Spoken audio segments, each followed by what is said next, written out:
Hey, white belts, ready to open up those shoulders. Let's do it.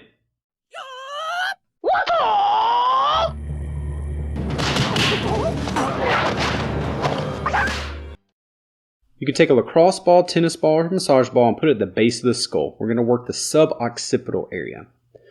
We'll put it at the base and flex and extend the skull, or you can even rotate gently toward the side you have the ball. Just be careful not to push too hard because you could give yourself a headache, so go easy at first. You could also use the foam roller. You can just allow it to flex and extend that skull, especially if you have troubles touching the chin to the chest. Then move the foam roller down to the mid-back and get a little bit of thoracic spine extension through there. Then take an arm, bring it across your chest. Then you're going to tilt your body toward the side you have your arm crossed.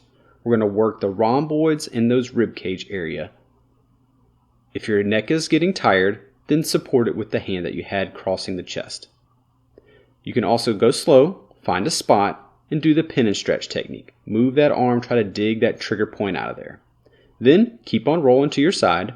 You're going to put it on your lats or the side part of your rib cage. Start at the back part of the shoulder. Use your legs to push and pull you up and down the side of your body. There again, if you find a nice tender spot, stop on it and try to move the arm if you can. Then go to the very back part of the shoulder. Do some internal and external rotation just to try to loosen up that posterior capsule. Then keep on rolling over to your face down. We're going to work the front shoulder, pec, bicep area.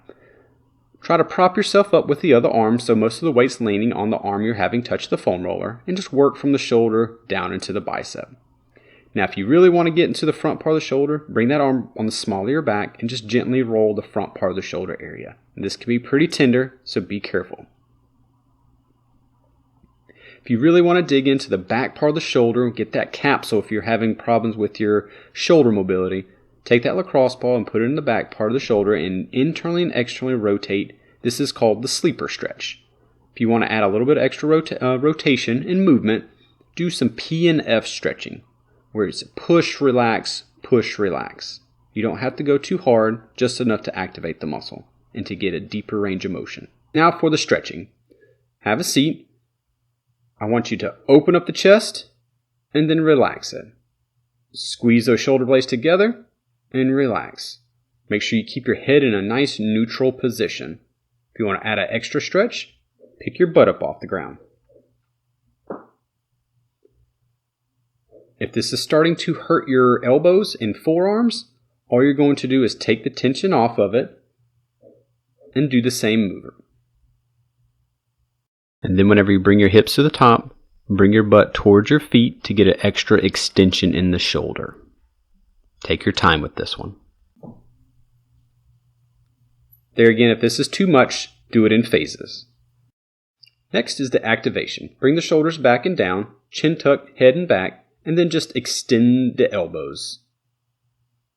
All you're trying to do is plank before the head. Try not to let your head go forward. Hold it for 15 to 20 seconds for 2 to 3 reps. You can translate the head forward and backward, but progress to this. Do not start off with this one. We want to make sure you're stable before you add movement. Then we're going to do the band pull-aparts. Make sure your elbows are a little bit tucked to your side and lead with the hands. Point the thumb behind you. If you need to make it easier, then only use one band at a time. Squeeze the shoulder blades together for a good pause and then come back. Nice and controlled movement. If your neck gets really tight and stiff when you do this movement, perform a bobblehead. Just move the head around and try to get the neck to relax while you're holding scapular stability. Do an X pattern, bring one arm up and the other arm down, and just alternate into the X patterns to get a different area of the shoulder mechanics and scapular stabilization.